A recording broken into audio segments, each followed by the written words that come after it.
Let's talk about changes. Big changes, small changes, the kind you notice immediately and the kind you barely feel at first. Let me ask you something. When was the last time you changed something in your life? Hold that thought. Sometimes we don't change everything. We just make things a little better.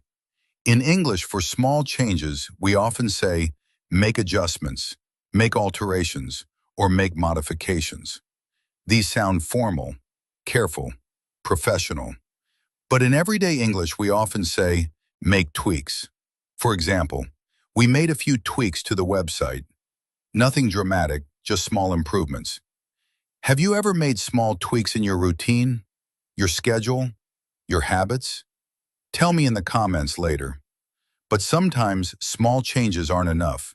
Sometimes something changes completely. That's when we use words like transform or revolutionize.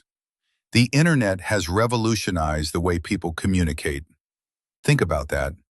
Emails, social media, video calls. That's not a small change. That's a revolution.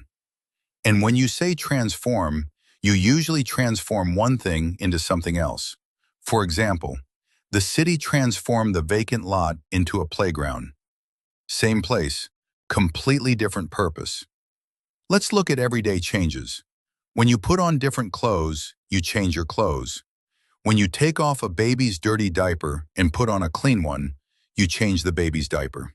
Simple, clear. But when you reverse a decision or an opinion, you change your mind. Have you ever changed your mind about something important? And when you introduce a new topic in a conversation, you change the subject, usually to avoid something uncomfortable. When someone changes their religion, we often use the verb convert. For example, I converted to Christianity. My brother wants to convert to Islam. This verb is specific and it carries meaning, so we use it carefully. Let's move to some other verbs for change. First, turn.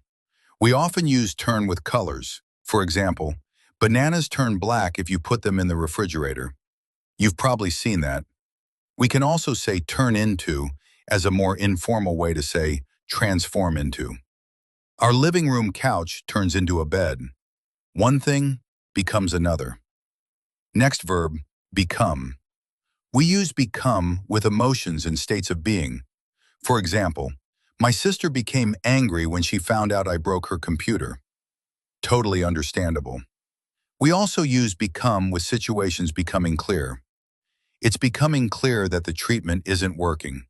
And with popularity, the band's music became popular among teenagers. Or with difficulty, it's becoming more difficult to separate personal and professional life.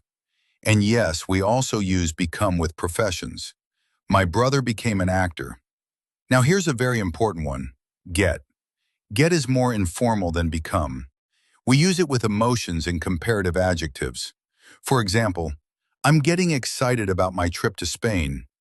It's getting more expensive to rent a place here.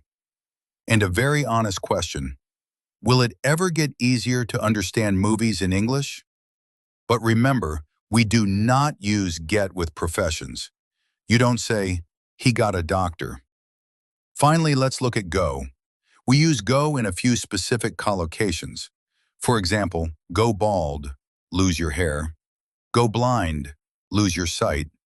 Go deaf, lose your hearing. Go crazy, go insane, lose mental control. These changes often feel sudden or irreversible. Now let me ask you something. Which verb do you use most often? Make changes? Get excited? Change your mind? Write one sentence in the comments using any verb you learned today. I'll read them. And if this lesson helped you understand English more deeply, like the video, subscribe to the channel, and share it with someone who wants to speak English naturally. We don't learn language by memorizing words. We learn it by understanding change. And this is just the beginning.